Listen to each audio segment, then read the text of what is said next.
that's biodynamic, there's a baseline requirement of using organic inputs to produce that product. However, the inputs have to be sourced locally. And that's what I really like about biodynamic is you can have an organic product, but because there's no requirement on where those inputs come from, it's very possible to have an organic product that has quite a large carbon footprint. From MJBulls Media, it's the Raising Cannabis Capital Show.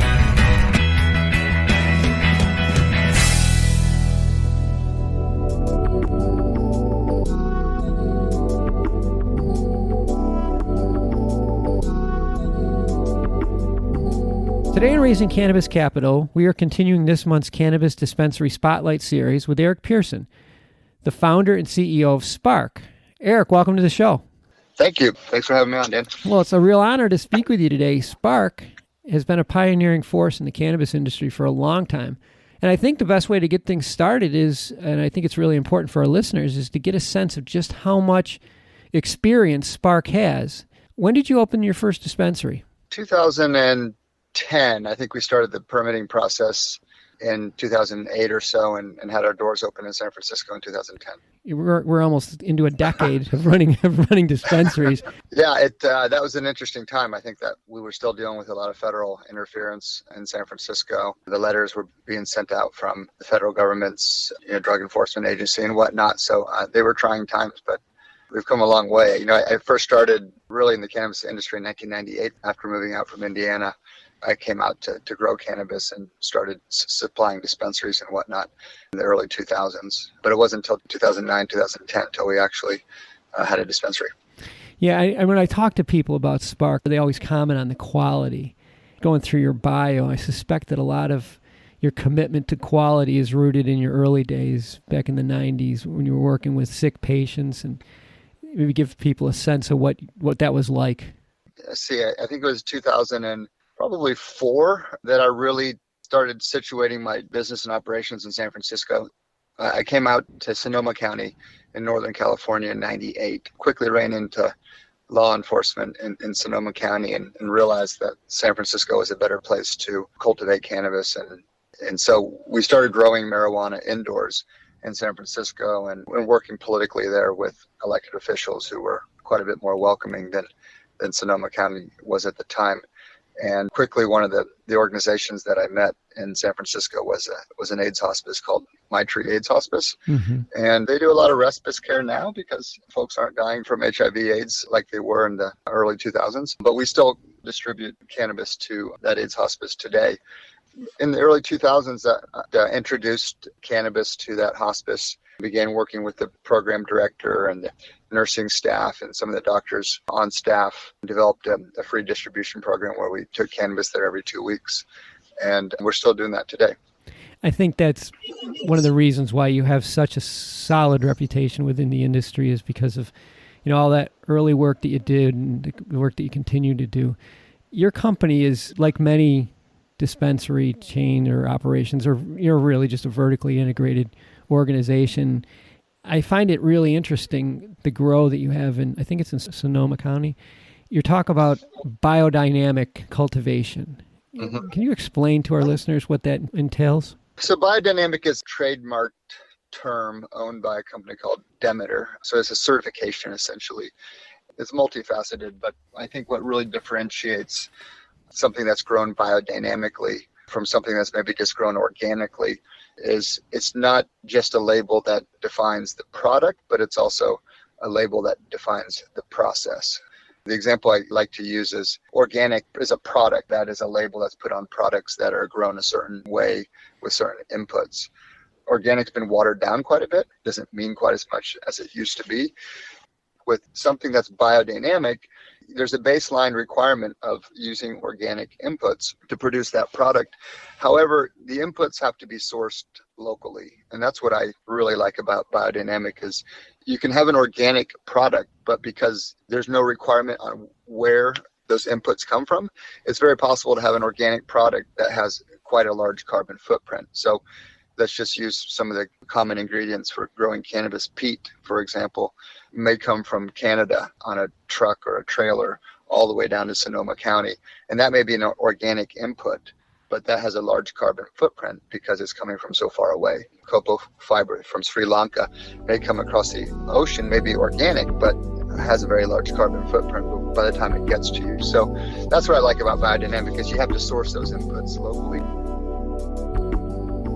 I want to take a short break to play you a preview of our next episode and to thank our sponsors.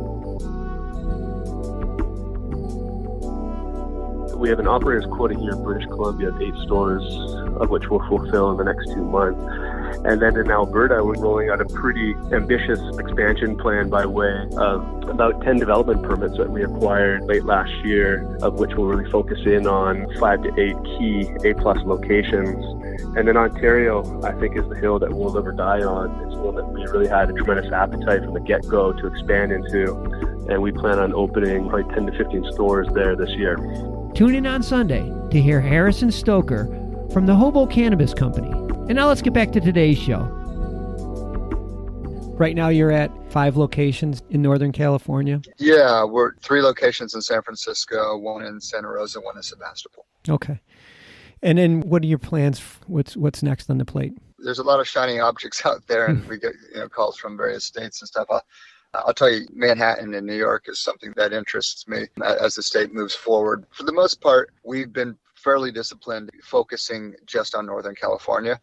In order to really capitalize on our vertical, of course, we can't grow product in California and send it over state lines. So we've really been focused on just Northern California. That's the most accretive way to grow our business. We're always looking at more retail opportunities, whether through acquisition or management contracts or competing in a competitive process for limited market dispensaries in Northern California, primarily focused right here with what's on our plate right now. It's such a gigantic market. I mean, it's inconceivable that you could fill in all the opening opportunities in that space. And even in the short term, there's just so many opportunities. As far as the expansion plans, are you going to need to raise capital to do this, or are you going to self-fund it? We've raised some capital, and we'll probably raise a bit more here in the spring.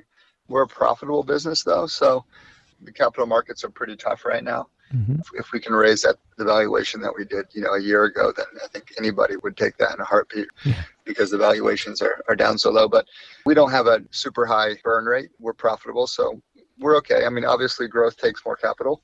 And I see a lot of distressed assets coming online in the next 1 to 2 years, I believe, in California. So having the right funding and the right amount of capital to take advantage of some of those opportunities will be a good thing. But we're not in the middle of a round right now. Okay. Well, you did mention earlier that you're keeping your eyes open for locations that maybe want to be acquired or want to work in some sort of a licensing operation agreement. That's part of the growth strategy? In some jurisdictions in California, San Francisco, for example, Santa Rosa, for example, where we already operate, we'd like to have more locations, but we specifically did not jump into the whole get in line to apply for a new location, because we have enough experience in these jurisdictions to realize that putting money out to tie up real estate, to submit a permit and wait 3 years in San Francisco to get your doors open is not the most financially wise way to go about it. So whether it's San Francisco or Santa Rosa, we're going to see folks who have spent 3 years plus waiting to get their doors open, and then realizing that these dispensary opportunities are not $5, $6, $7, $8 million a year stores, but they're maybe 1 or 2. Being able to take advantage of some of those distressed assets as they come online is a smarter way to go about that. Whether that's through purchasing those opportunities or just managing those opportunities for folks and organizations who didn't quite know what they were getting into when they submitted for a new permit. Those are the kind of opportunities we look to expand into. Well, especially with all your experience running dispensaries and knowing how to do it profitably, that will be very important as you move into this next phase. Well, we've been speaking with Erich from Sparc, and you can find all of their information in our show notes or on MJBulls.com. Erich, thanks for being on the show today. Awesome. I appreciate it. Appreciate the time.